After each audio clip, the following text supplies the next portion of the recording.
Megan Holloway was a freshman at the University of Montana, studying environmental science. Described as introverted but warm-hearted, Megan kept a tight circle of friends and loved hiking the Montana wilderness. On the evening of February 12, 1996, Megan left her dorm to walk to a nearby library just 4 blocks away. Snow had been falling all day. She bundled up, grabbed her backpack, and stepped out into the quiet evening. She never made it to the library. When her roommate reported her missing the next morning, police initially believed Megan might have gotten lost or injured during the storm. A full-scale search began. The snowfall had covered any potential tracks. Her last known sighting was by a campus security guard, who saw her heading toward the library at around 7:15 p.m.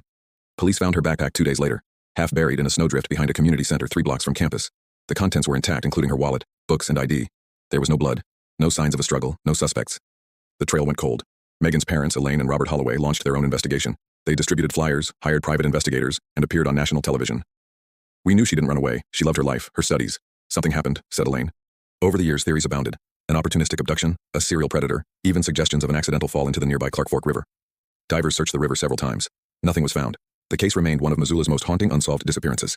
Until 2021. In February 2021, cold case detectives at the Missoula County Sheriff's Department began re-examining old evidence using modern forensic techniques. The backpack, long stored in evidence, had one overlooked clue: a partial DNA sample on one of the zippers. Technology had advanced enough to extract a clean profile. The DNA was entered into CODIS.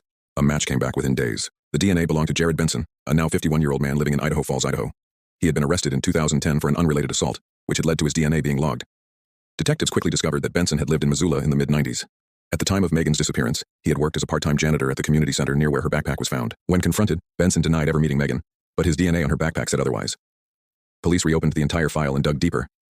A search of his Idaho home revealed disturbing items, trophies from various women, including jewelry, scarves, and even clippings from old missing persons cases. It was enough for a warrant to dig further. Then came the breakthrough: a letter, handwritten and stashed in a locked safe.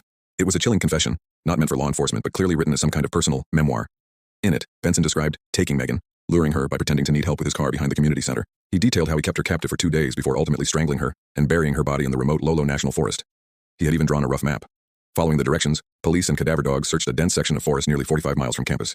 On April 3, 2021, partial skeletal remains were found, including dental evidence that matched Megan Holloway. The family was notified. After 25 years, they finally had answers. Jared Benson was arrested and charged with first-degree murder, kidnapping, and obstruction of justice.